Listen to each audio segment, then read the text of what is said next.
लाखों का भीड़ों में भी मैं अकेला हूँ, शहर में भी जंगल, खुशी में भी गम। जी हाँ दोस्त, आज हम आप लोग से बात करेंगे तन्हाई, मानसिक बीमार, मेंटल हेल्थ के बारे में। Welcome to my channel. मेरा नाम अब्दुल हन्नान है और मैं एक इंडिपेंडेंट हर्बल लाइफ एसोसिएट हूँ। और आज हम एक ऐसे विषय में बात करेंगे, अक्सर ही हम लोग इस विषय को अवॉइड करते हैं, नज़रअंदाज कर देते हैं, जो मानसिक हेल्थ का बारे में।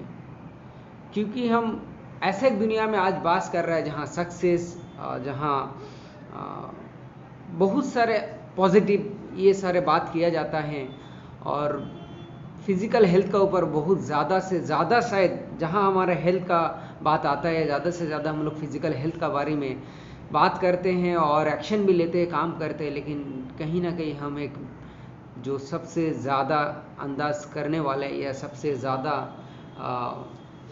ख्याल करने वाले जो मेंटल हेल्थ, मानसिक हेल्थ का ऊपर में हम नज़र देना और वर्क करना, काम करना भूल जाते हैं। So welcome back to my channel. आज हम आपको मानसिक हेल्थ यानी मेंटल हेल्थ जो इलनेस होता है, अनहेल्दी होते हैं, ये क्यों होता है, कैसे, तो इसका पीछे का वजह क्या है, और इसके ऊपर हम चर्चा करेंगे और हम कोशिश करेंगे कि इससे कैसे हम निकल आए, तो कुछ टिप्स भी यहाँ पे देने का। सो अभी हम लोग बात करेंगे, अभी जानेंगे कि ये मानसिक बीमार होता क्या है, मेंटल हेल्थ का, मेंटल इलनेस क्या होता है। ये एक cognitive, behavioural and emotional wellbeing है। मतलब how we think, how we feel and how we react. हम कोई विषय में कैसे हम सोचते हैं, कैसे हम महसूस करते हैं, और उसका बदले में हमारा बॉडी उसका क्या रिएक्शन करते हैं, हमारा माइंड क्या रिएक्शन करते हैं, उसको बोला जाता है मानसिक स्थिति, यानी जो मेंटल हेल्थ बोला जाता है। तो क्या ये मानसिक डिसऑर्डर यानी जो मेंटल इलनेस है, ये क्या पागल है, पागलपन है? अक्सर ही हम लोग मेंटल प्रॉब्लम मतलब पागलपन समझते हैं, पागल समझते हैं और साइको समझते हैं, साइकेट्रिक। लेकिन ये क्यों होता है और कैसे होता है, इसका बारे में हमें थोड़ा सा डिस्कस करना है। और उससे पहले हम जान लेते हैं कि ये कितना भयंकर परिस्थिति ले सकते हैं। सबसे पहले अभी ये वीडियो हम क्यों बना रहे हैं, मैं इसीलिए बना रहा हूँ कि अभी अभी जो हम लोगों का पास में एक जो न्यूज़ आया है लास्ट कुछ दिन से, हम लोग उसके लिए बहुत ज़्यादा डिप्रेस्ड हो गए हैं खुद। क्योंकि सुशांत सिंह राजपूत जो इतना बड़े इंसान थे, इतना बड़े एक्टर थे, और वो सुसाइड कर लिए हैं। अब वो उनका बस पैसे का कमी नहीं था, फेमसनेस का कमी नहीं था, ही वॉज एवरीथिंग। और दिखने में खूबसूरत थे, क्या नहीं था उनका पास ये नहीं पता, लेकिन उसका बावजूद भी ये ज़िंदगी से क्यों मुँह मोड़ लिए हैं, वो ख़त्म कर दिया अपना ज़िंदगी को। तो इसीलिए मैं ये वीडियो बना रहा हूँ, ताकि सिर्फ हम लोग अगर एक तरफ नज़र देंगे कि physical health, physical health, physical health, money money money, success, तो हम लोग जो सबसे एक बड़ा जगह होता है मेंटल हेल्थ, इसको अवॉइड करते हैं। और कहीं ना कहीं से हमारे पास सब कुछ रहते हुए भी हम अकेलेपन महसूस करते हैं, और वहाँ से सुसाइडल मेंटलिटी पैदा होता है, लोग सब कुछ रहते हुए खुद को ख़त्म कर देते हैं। तो इसका थोड़ा सा हम आंकड़ा के बारे में बात करते हैं। दुनिया भर में हर एक 40 सेकंड में लोग सुसाइड का ये होता है, मतलब ये मेंटल डिसऑर्डर का और इसका प्रॉब्लम में जाते हैं हर एक 40 सेकंड में। और इंडिया का बात करें तो हर एक घंटा में 15 इंसान, एवरी आवर में इंडिया में 15 इंसान जो है सुसाइड करते हैं। और हर 10 लाख में लगभग 103-104%, अभी जो WHO का जो रिपोर्ट है, 160 से ज़्यादा लोग हर एक 10 लाख में सुसाइड करते हैं। तो इसका जो मेन कारण है, ये क्यों ऐसा होता है, उसका बारे में हमें थोड़ा जानकारी रखना बहुत ज़रूरी है। क्या ये सिर्फ साइकोलॉजिकल प्रॉब्लम होता है, मेंटल प्रॉब्लम होता है? तो ऐसा नहीं है। मेरा जो जानकारी है और मैं जितना आपको अभी नॉलेज दे पाऊंगा, तो इसका बेसिकली 3 कारण होता है। एक बायोलॉजिकल कारण, एक फिजिकल कारण, और एक हो गया साइकोलॉजिकल कारण। सो पहले हम लोग बायोलॉजिकल उसके ऊपर बात करते हैं। तो यहाँ पे 3 हार्मोन जो है ना, हमारा ब्रेन में शॉर्टेज पड़ता है। ओके, तो सबसे पहले जो होता है उसका नाम है सेरोटोनिन, और उसका बाद है नॉरपेनिफ्राइन एंड डोपामाइन। ये 3 हार्मोन जब शॉर्टेज पड़ता है तो हमारा मानसिक इलनेस और मानसिक प्रॉब्लम आते हैं। अब आते हैं हम लोग जिसको साइकोलॉजिकल प्रॉब्लम बोलते हैं। तो यहाँ पे डिल्यूशन होता है, कोई नेगेटिव थिंकिंग को लगातार सोचते रहते हैं, फेलियर सोचते रहते हैं अपने आप को। कोई ना कोई कारण यहाँ पर होता है जो इन्फ्लुएंस करता है और वो साइकोलॉजिकली प्रॉब्लम में आ जाता है, जहाँ से ये मानसिक डिप्रेस में होता है, सुसाइडल मेंटल आ जाते हैं। वहाँ वो सोचते हैं कि अब मुझे बच के कोई फ़ायदा नहीं है, मेरे मतलब बचने का और कोई वजह नहीं है, जब कुछ उनका पास सब कुछ ही है, लेकिन वो साइकोलॉजिकली अपने ब्रेन को ऐसा मैसेज देते रहते हैं कि अब मैं बेकार हो गया, इस जीवन को रखे कोई फायदा नहीं है। फिर वहाँ से वो सुसाइडल मेंटल पैदा होता है। एंड जो थर्ड कारण है फिजियोलॉजिकल कारण है, जो फिजिकल कारण है, and it is more important also. जब हम कोई तरह का कोई बीमार ज़्यादा पड़ जाते हैं और कभी सोचते हैं कि ये बीमार ठीक नहीं होगा, या उसका जो पेन होता है, उसका जो प्रॉब्लमेटिक जो डिसऑर्डर होता है, वहाँ से जो हम थक जाते हैं और लाइलाज सोचने लगते हैं, तब भी लोग ये सुसाइडल मेंटल और मेंटल परिस्थिति में चले जाते हैं। तो ये था 3 मेन कारण।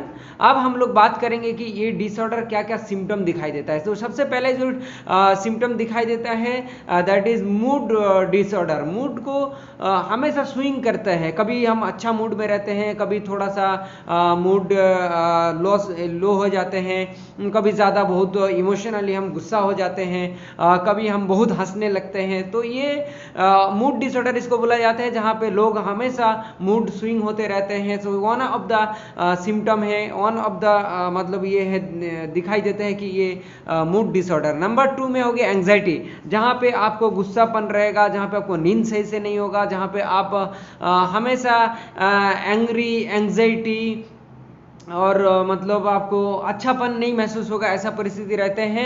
और बेसिकली ये नींद कम होने से और नींद में भी जो एक सेटिस्फेक्शन रहता है वो नहीं आता है। और मैक्सिमम तो इसीलिए जो मेंटल डिसऑर्डर वाले मरीज को यहाँ पे सोने का, नींद का दवा दिया जाता है। एंड नंबर 3 में है पर्सनैलिटी डिसऑर्डर, जहाँ पे एज ए पर्सन हम अलग अलग बिहेव करते रहते हैं और पर्सनैलिटी में अच्छा नहीं रखते। जैसे हम एक बड़ा इंसान होता है, लेकिन उसका अंदर में वो बचपन मतलब अच्छा वाला बचपन नहीं है, मैच्योरिटी नहीं आता है, और वो पर्सनालिटी बोल के कुछ नहीं रहता है, मतलब वो देखने में भी पागल रहते हैं, लेकिन जबकि वो पढ़े लिखे रहते हैं, जबकि अच्छा कभी होते भी हैं तो ऐसा परिस्थिति का शिकार होता है। तो इसको हम लोग बोलते हैं पर्सनालिटी डिसऑर्डर।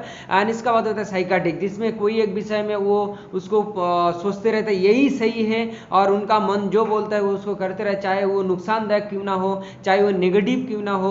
तो इसको बोलते हैं साइकोटिक व साइको डिसऑर्डर, जहाँ पे लोग ऐसा गलत काम भी करते हैं, लेकिन उनका ब्रेन उनको बोलते हैं यही सही है, ये गलत नहीं है।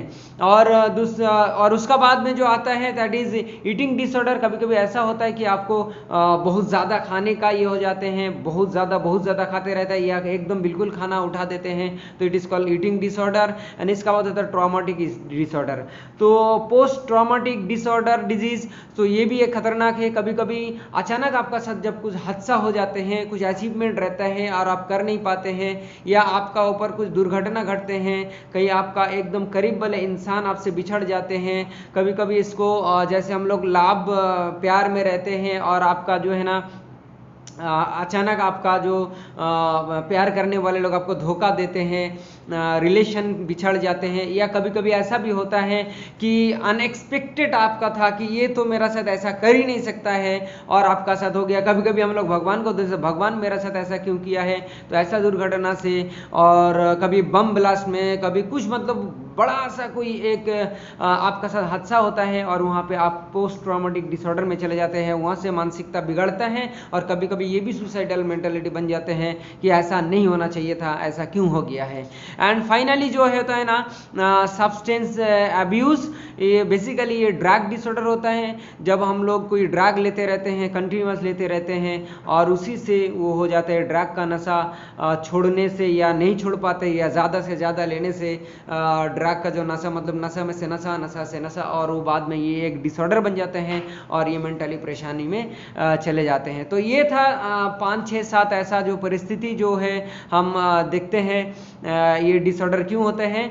अब हम थोड़ा कुछ इंडिया का और वर्ल्ड का स्टैटिस्टिक्स के बारे में बात करेंगे।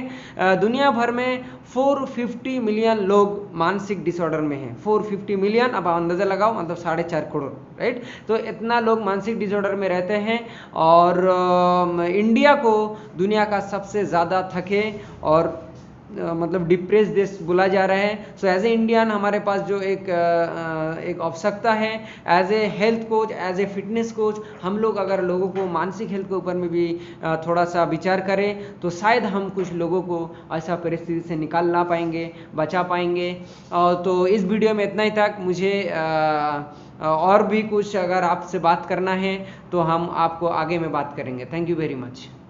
ओके गाइज, ना अभी हम लोग बात करेंगे कि ये मानसिक डिसऑर्डर, जो मेंटल डिसऑर्डर और प्रॉब्लम होता है, उससे हम कहाँ से निकाल के आएंगे। सो उन 3 विषय में अगर आप थोड़ा सा खबर लगाएंगे या थोड़ा सा जानने की कोशिश करेंगे कि किस वजह से हमारा ये मेंटल डिसऑर्डर या मानसिक प्रॉब्लम आया है, तो कोई साइकेट्रिस्ट या ऐसा कोई अगर आपका साथ काउंसलिंग करें तो आपका उसमें से निकल आएगा।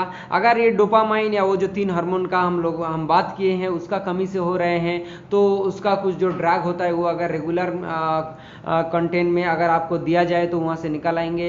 और उसका बाद में जो साइकेटिक परिस्थिति होता है, जो ट्रॉमेटिक डिसऑर्डर होता है, वहाँ काउंसलिंग का बहुत ज़रूरत पड़ता है।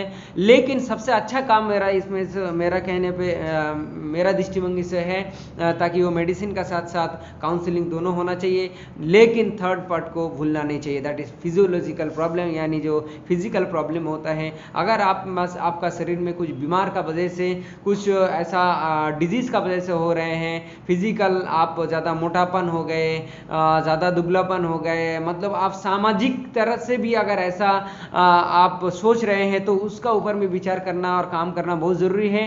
तो फिजिकल हेल्थ को भी साथ साथ में इम्प्रूव करना बहुत ज़रूरी होता है। तो ये था मेन 3 जगह जहाँ पे हम इम्प्रूव कर सकते हैं मानसिक जगह से निकलने के लिए। और इसका साथ साथ आप अगर आप मेडिटेशन करें और ध्यान करें और खुद से खुद को इम्प्रूव करने की कोशिश करें तो शायद अब यहाँ से निकल पाएंगे। अब बात करेंगे हम लोग अपना बारे में, यानी as a Herbalife associate, Herbalife का हम लोग जो जुड़े हुए हर्बल लाइफ का साथ में। सो मेरा जैसे 10 साल हो गया है और मैं as a GET team last 7 साल से हूँ।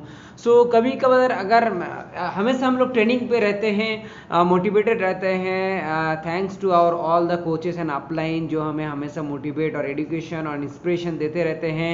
और कभी अच्छा ट्रेनिंग में इंडिया लेवल में और वर्ल्ड लेवल में हमारा जितना सारे लीडर है, हमारा जो कंट्री हेड है, इन सब लोग हमें मोटिवेट और ये करते रहते हैं। लेकिन इसका बावजूद भी अगर ऐसा कोई दोस्त है, ऐसा कोई मेरा बंधु है, ऐसा कोई माँ बहन भी है हर्बल लाइफ में और आप डिप्रेस हो रहे हैं, तो भाई घबराओ मत। हर्बल लाइफ एक बहुत बड़ा इंडस्ट्री है और हम लोगों को भलाई करते हैं, मदद करते हैं। तो हम में से ऐसा नेगेटिव लोग कदाचित नहीं आना चाहिए। और हम दुनिया को मजबूत बनाएंगे as a Herbalife associate, दुनिया को बदलेंगे। हमारे पास वो पावर है, we have all the system, we have the product, we have the leadership and we always encourage others people to improve their life and उन लोगों को हम बचना जीना सिखाते हैं। तो हम उम्मीद करते हैं कि इस वीडियो देखने का बाद आपको पॉजिटिविटी मिलेगा और आप ज़्यादा से ज़्यादा मतलब नेगेटिव सोच से बाहर निकल आएंगे। किसी तरह का कोई सोचना नहीं है, हमारे पास सब कुछ है, by health wise, by wealth wise. Health, wealth and happiness सिर्फ एक ही जगह में मिलेगा, that is Herbalife. I love you all, thank you very much, thanks for watching this video.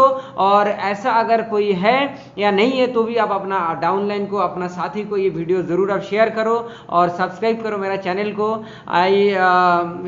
मैं दिल से चाहता हूँ कि दुनिया का सारे लोग अच्छा रहें, कोई भी एक जान ना जाए। और हमारे जो हर्बल लाइफ का दोस्त और प्यारे बंधु और भाई और बहनों हैं, आपका साथ तो कभी भी ऐसा कुछ नहीं होना चाहिए। Thank you very much, love you all, bye bye, see you again on the next video.